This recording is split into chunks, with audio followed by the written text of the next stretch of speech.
আমন্ত্রণ দেশ বাংলায়, সঙ্গে আছি আমি লাবণ্য রহমান। শুরুতেই সংবাদ শিরোনাম। শরীয়তপুর জেলাকে গৃহহীন মুক্ত ঘোষণা করেছে জেলা প্রশাসন। সারা দেশে পালিত হচ্ছে ভূমি সেবা সপ্তাহ। এবং গবাদি পশুর খামার করে লাভবান হয়েছেন চট্টগ্রামের সন্দ্বীপের এক উদ্যোক্তা। ঈদে তার খামার থেকে বিক্রি হবে গরু।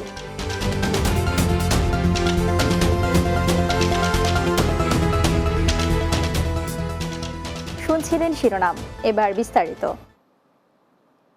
শরীয়তপুর জেলাকে গৃহহীন মুক্ত ঘোষণা করেছে জেলা প্রশাসন। জেলায় ৩টি উপজেলায় আরও ২০৯টি ভূমিহীন ও গৃহহীন পরিবারকে জমিসহ ঘর দেওয়ার কথা জানিয়ে এই জেলাকে গৃহহীন মুক্ত ঘোষণা করেন জেলা প্রশাসক মোহাম্মদ নিজামুদ্দিন আহমেদ। জেলা প্রশাসকের কার্যালয়ে সংবাদ সম্মেলনে তথ্য জানিয়ে জেলা প্রশাসক বলেন, দেশে একজন মানুষও গৃহহীন থাকবে না বলে ঘোষণা দিয়েছিলেন প্রধানমন্ত্রী শেখ হাসিনা। তার এই স্বপ্ন বাস্তবায়নের জন্য প্রতিটি জেলায় প্রধানমন্ত্রীর কার্যালয়ের আশ্রয়ন ২ প্রকল্পের মাধ্যমে দেশের ভূমিহীন ও গৃহহীন পরিবারকে ২% খাস জমি সহ টিনশেড সেমি পাকা ঘর নির্মাণ করে দেয়া হচ্ছে। এ প্রকল্পের আওতায় শরীয়তপুরের ৬টি উপজেলায় ২,৭৬০টি পরিবার ভূমিসহ ঘর পেয়েছেন। এদিকে স্মার্ট ভূমি সেবা স্মার্ট নাগরিক এ প্রতিপাদ্যে দেশের বিভিন্ন স্থানে ৭ দিনব্যাপী ভূমি সেবা সপ্তাহ পালিত হচ্ছে।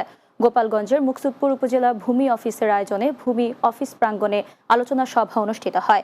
সহকারী কমিশনার ভূমি মোহাম্মদ আসাদুজ্জামান নূরের সভাপতিত্বে এতে প্রধান অতিথি ছিলেন উপজেলা নির্বাহী অফিসার মোহাম্মদ আজিজুর রহমান। এদিকে কুমিল্লার দাউদকান্দিতে ভূমি ব্যবস্থাপনা বিষয়ক জনসচেতনতা সৃষ্টির লক্ষ্যে আলোচনা সভা অনুষ্ঠিত হয়েছে। উপজেলা মিলনায়তন উপজেলা সহকারী কমিশনার ভূমি জিয়াউর রহমানের সঞ্চালনায় অনুষ্ঠানে সভাপতিত্ব করেন উপজেলা নির্বাহী কর্মকর্তা আরাফাতুল আলম। অন্যদিকে হবিগঞ্জের মাধবপুর উপজেলা পরিষদ চত্বর থেকে একটি র্যালি বের হয়ে বিভিন্ন সড়ক প্রদক্ষিণ করে।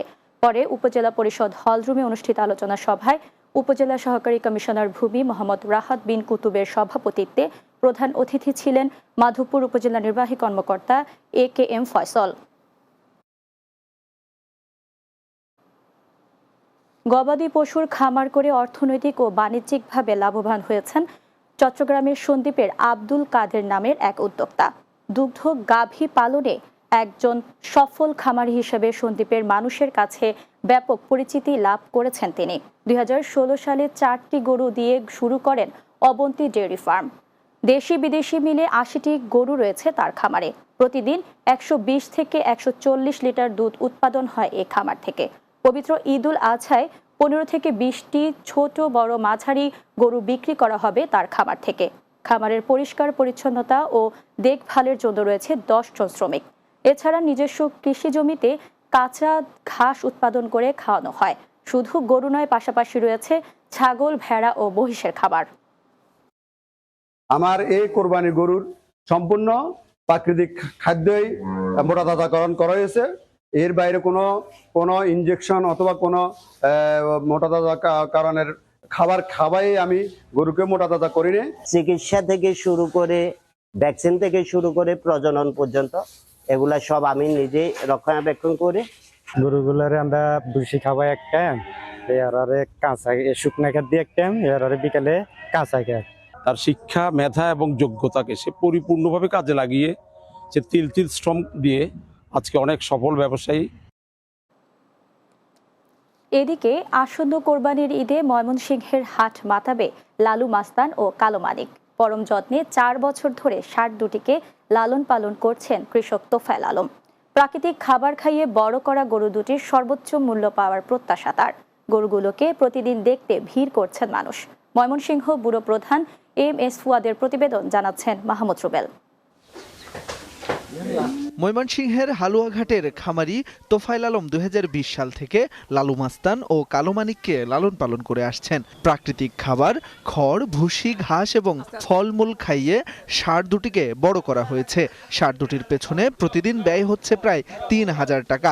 শাহিওয়াল জাতের ৩৪ মণ ওজনের অশান্ত লালু মাস্তানের দাম হাঁকা হচ্ছে ১২ লাখ টাকা, আর শান্তশিষ্ট হলেস্টিয়ান ফ্রিজিয়ান জাতের ৩২ মণ ওজনের কালো মানিকের বাজার মূল্য চাওয়া হচ্ছে ১০ লাখ টাকা। এটা আমি দেশীয় খাবার খাওয়াইছি, যেমন ঘাস, ভুট্টা, প্রাকৃতিক খাবারগুলো খাওয়াইছি। খুব যত্ন সহকারে পালছি। একটা হলো ৩৪ মণ আর একটা হলো 32 মণ, যাতে উপযুক্ত দাম পাই এই আশাই করতেছি আর কি। তোফায়েল আলমের পাশাপাশি ষাঁড় দুটির যত্নে শ্রম দিচ্ছেন পরিবারের সদস্যরাও।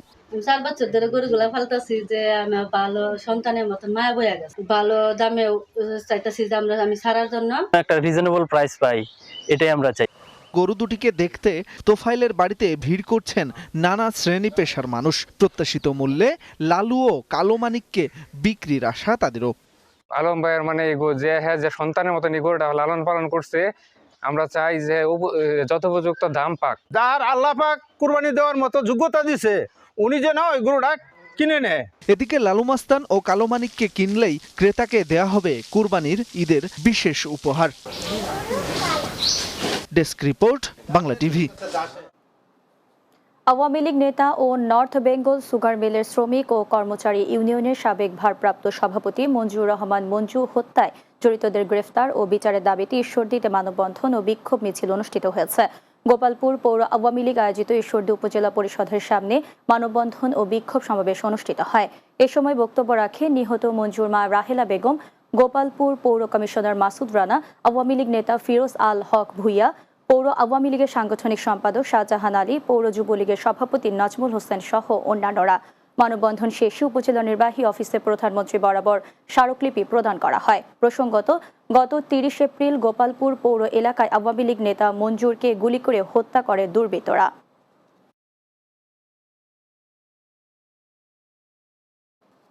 দেশ বাংলায় নিচ্ছি বিরতি, ফিরে এসে অন্যান্য সংবাদের সাথে আরও যা থাকছে।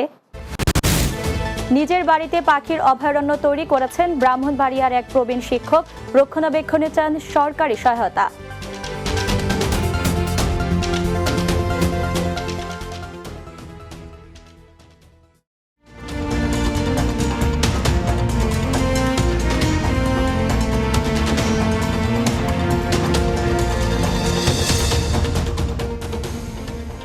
বিরতির পর স্বাগত দেশ বাংলায়। বসতবাড়ির বিভিন্ন গাছে বাসা বেঁধেছে বক, সারস, পানকৌড়ি, রাতচড়া ও ঘুঘু সহ নানা প্রজাতির অতিথি পাখি। পাখির কিচিরমিচির শব্দে মুখরিত পুরো এলাকা।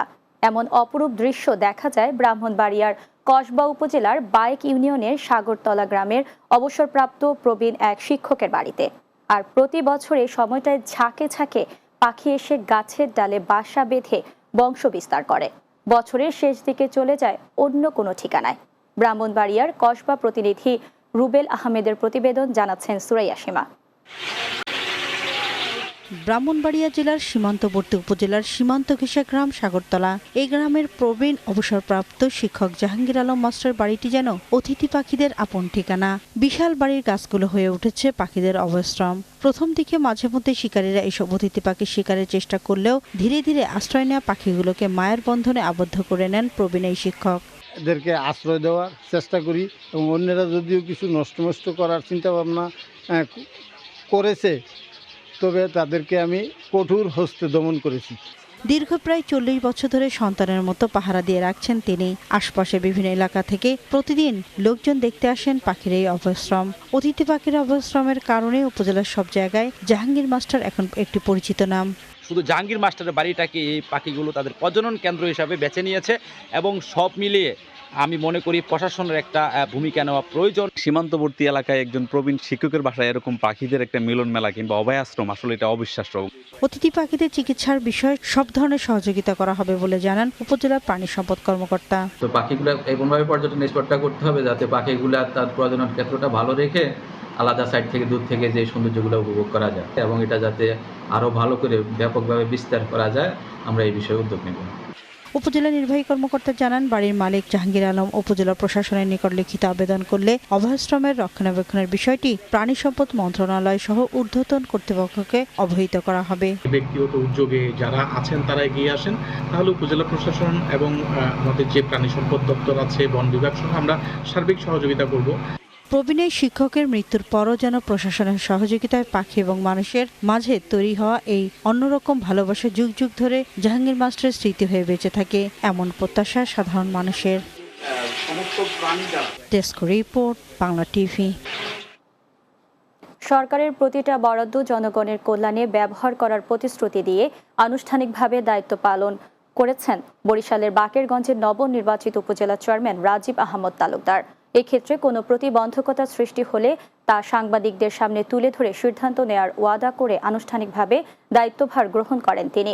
বাকেরগঞ্জ উপজেলা চত্বরে অনুষ্ঠানের বক্তব্য রাখেন বাকেরগঞ্জ পৌর মেয়র লোকমান হোসেন ডাকুয়া সহ অন্যান্যরা।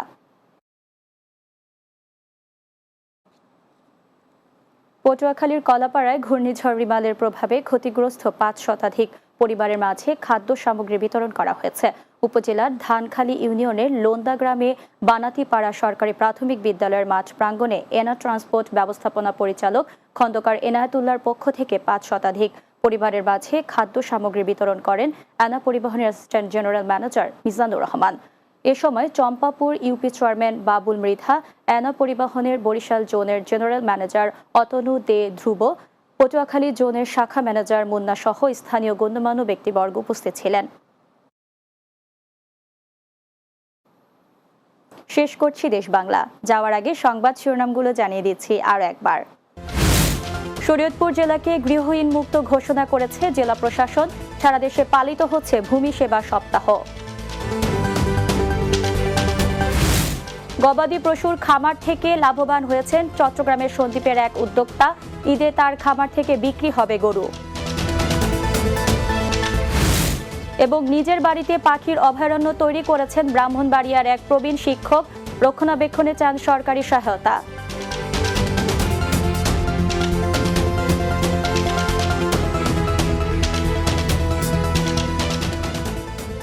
এই ছিল দেশ বাংলায়। আমাদের পরবর্তী সংবাদ বিকেল 4:30 দিনের বাংলা দেখার আমন্ত্রণ রইল। এতক্ষণ সঙ্গে থাকার জন্য ধন্যবাদ সবাইকে।